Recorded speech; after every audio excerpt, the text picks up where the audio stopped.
Hello and welcome to the Consistory of the Coelc YouTube channel. I'm your host for this video, Reverend Jake Zabel of the St. John's Evangelical Lutheran Church located in Dalby, Queensland, Australia.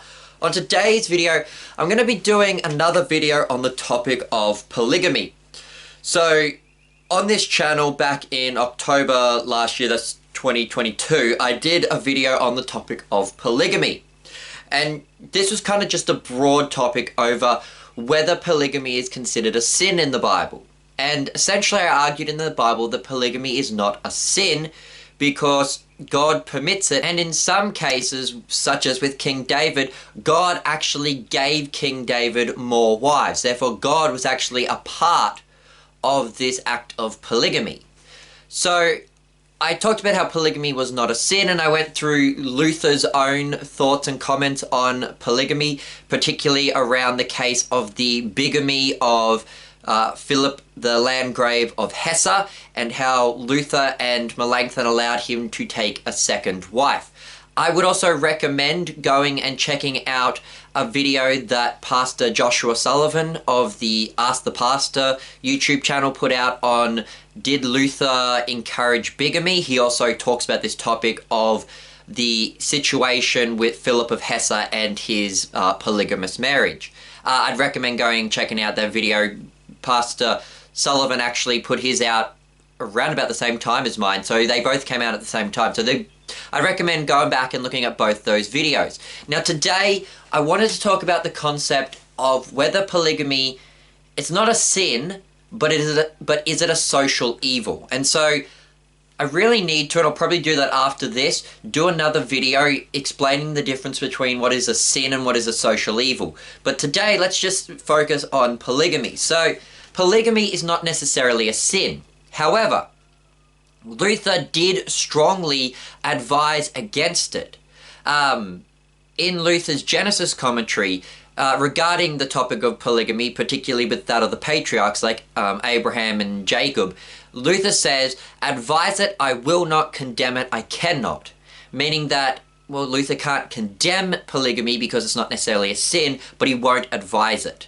And as we can clearly see, if you go to Genesis chapter 2, when God created Adam and Eve, he created man and gave the express instructions that man should leave his father and his mother and cling to his wife singular. So it is obvious that God intends for Christians to have a monogamous situation. While polygamy is something that is allowed, it's not something that was part of God's original good creation. He originally made man and woman, male and female, Adam and his helper. There was one husband and one wife. And in fact, when we get to 1 Timothy chapter 3, Paul does say that the requirement to be a pastor is that it must be the husband of one wife. So even though polygamy is not necessarily condemned for the common Christian, it is definitely condemned and forbidden for pastors. And this is because pastors, as St. Peter says in 1 Timothy 5:2, is that we are to be examples to the flock. Therefore, we are to set an example. We are to only ever be monogamous because we need to set this example to the congregation as to this is how marriage should be, a monogamous marriage. Marriages should not be polygamous. And so Luther said that he strongly advised against polygamy, particularly for Christians. Christians should not engage in polygamy. While we may not condemn polygamy as a sin, that doesn't necessarily mean we should engage in it. And so this is what we in Lutheranism call a social evil. Something that may not necessarily be sinful, but you can clearly see it's bad. As St. Paul says, all things are lawful for me, but not all things are helpful. Not all things build up. Not all things are good. Just because you can do something, just because it's not a sin, doesn't mean that you should necessarily do it. So when it comes to things like, gay marriage, that's clearly a sin because the Bible strictly and explicitly condemns homosexuality. Homosexuality is sinful, therefore homosexual marriages are sinful. Polygamy is not condemned, but it's also not encouraged, it's not advised. The only thing that is promoted in the scriptures is a monogamous marriage. And so, while polygamy may not necessarily be sinful, there's no explicit condemnation of it, it's not advisable, it's not a good thing to do. And so, it's a social evil, it's not good. But here's why I want to specify the fact that when something is a social evil, that doesn't necessarily mean it's a sin. And what I wanted to talk about here is that here in Australia, the Lutheran Church has had some situations where we've had these refugees come from certain countries in Africa. And over in those countries, even though these countries are Christian, or at least these people coming to Australia are Christian, and in fact not only Christian but Lutheran, they go to a Lutheran church in Africa somewhere, even though they're Christian and they're confessionally Lutheran, their culture and their country still has polygamy. Polygamy over there is both a cultural thing and a legal thing. You can legally get married. Like in Australia here, you can't legally have a polygamous marriage. But in their country, you can still have a legally recognized polygamous marriage. And it is still somewhat of a cultural value to have more than one wife. So now you have these Lutherans over in Africa that have multiple wives, and then they come to Australia with their several wives. And so we ask this question: what do we do with those people? Do we say, you have to divorce your second and third wife? No, because divorce is a sin. They have taken these wives on, they have married them, they've taken into their marriage bed, they should not divorce them. That would be sinful. But do we say, you're excommunicated from the church because you've got more wives, or you can't commune in our church because you've got more wives, or we're not going to have fellowship with you because you've got a polygamous marriage? No. I don't think, because polygamy is not a sin in the scriptures, I don't think we can then go making these complete prohibitions where we say, look, people in those countries where polygamy is legally allowed and culturally permitted and sometimes expected, we can't just go and then say, well, we're not going to have church fellowship with you because your church has polygamy. I think we could discuss matters and come to some sort of agreement where you say, look, polygamy should be discouraged, monogamy should be promoted, and there should be some kind of an active effort from the church to pursue monogamous marriages.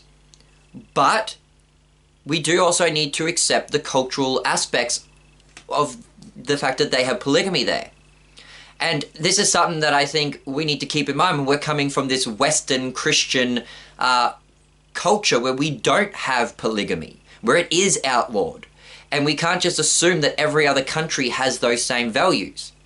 And when it's something sinful like homosexuality, well then yes, we would have to condemn that and say, look, we're not going to have fellowship to you if you're promoting homosexuality. But if it's something that is a social evil but not a sin, then I don't think we should be going and making fellowship dependent on that and say, no, we're not going to have altar pulpit fellowship with this African Lutheran church because they have members that are polygamous. Now, if the pastor's being polygamous, that we could say that's an issue, because polygamy among the ministry is something condemned by 1 Timothy chapter 3. So the pastor couldn't be polygamous. But if some of the laity were polygamous, we can't necessarily go breaking church fellowship just because of that polygamous marriage. Especially since we may not know the circumstances. If you have a culture where they have an influx of women and maybe there's wars and women aren't allowed to work and women don't have as many, rights as they do here in Western countries, it may actually be something that's very culturally beneficial and a cultural necessity where a man has to marry several women because otherwise those women won't have anyone to look after them. So we can't just have this black and white, polygamy is bad, therefore we're never going to fellowship with them, because there are places around the world where there are Christians that still engage in polygamy. And as I've said, the scriptures do not explicitly condemn polygamy.